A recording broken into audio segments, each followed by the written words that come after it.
Hey guys, I'm Captain Car here, and last time on the Iris series, we kinda slandered every major girl in Konosuba and why Iris is better in comparison. And that's not what this series is about. This series is about talking about why Iris is so great, and today, we're gonna talk about her design. Now sure, I can talk about how a majority of the girls in Konosuba have a basic one color scheme outfits, and they're not that good. Iris, however, breaks that scheme, showing that she's best girl. But let's talk about her outfits, cause there's actually a lot of them. And before we officially get into part 2, there will be spoilers, so just be careful on that. Starting with the princess design, at a glance, it's just a very nice design. It has a very clean and fluffy dress that has a very good shade of white all around it, a pretty blue ribbon around the waist, and some gold around the upper neck and chest area. However, at close inspection, this design is amazing. Starting with the best part of this design, at least in my opinion, is the pure white mainstay color that it represents. This color represents Iris' purity. This is in brilliant contrast to all the other impure shades of color in the series, such as Wiz's purple or Megaline's red, showing that Iris is really a step above everybody else in purity. But continuing talking about Iris' princess design, let's start with the grapes, which may be a shock but are actually alive.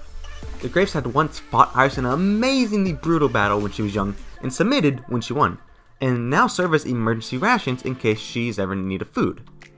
I believe these grapes in her design are a slightly subtle nod to how strong and determined Iris is. It also shows what presence Iris has on those around her, and how important she can be, as she's quite a big deal, showing how brilliant the grapes are in her design. And going on to the ring that Iris possessed in Volume 6, I think this is another amazing part of her design, showing her commitment and faithfulness to Kazuma, as when he retrieved the ring, she allowed him to hold on and accept it, showing how kind, faithful, and loving she is. The next part of the princess design, but also Iris' design in every outfit, is her color of hair and eyes, as I believe they're very important.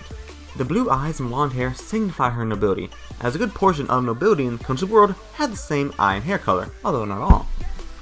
However, unlike most nobility in the world that she occupies, Iris' hair color truly represents what nobility should be. Kind, caring, elegant, respectful, and beautiful. The color of Iris' hairs and eyes signify what nobility should be like, and sets her as an example for such a great and mighty class of people. Once again, another reason why her princess design is so good. But the princess design is not Iris' only design. She also has the thief design. And going on to this thief design, this is what many would call her best, and for some good reason, perfect design. Although I personally do not agree. This design is wonderfully practical when thieving, which is what Iris does with this outfit. The dark blue and black color scheme of her outfit is perfect for going out at night, and shows us how smart and tactical Iris can be in a multitude of situations. Following this line of thought with Iris being tactical as a thief, she can also be seen carrying a satchel around her waist while thieving. This subtle addition to her design once again shows how smart Iris is, how she can think ahead as she brings a bag to take any items from no good and noble families. And the final major component of Iris' thief design is the brown cloth she carries around her shoulders. This is extremely resourceful of Iris, as if needed, that brown cloth can be used for a multitude of purposes, such as a bag, a blindfold, a rope, anything. Once again, although this may sound like I'm repeating myself, this shows how smart, resourceful, and all-around brilliant Iris can be.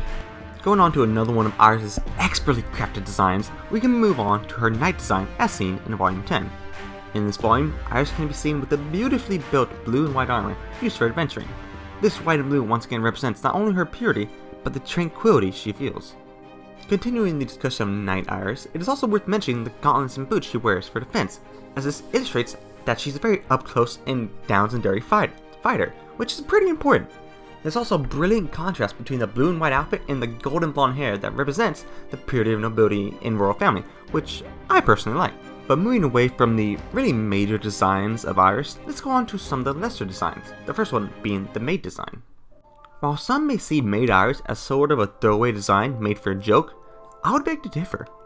I believe the Iris maid design represents her humility to be put in such an outfit, even with her high status. It also represents her patience and willingness to go along with others, or at least as long as it's not illegal.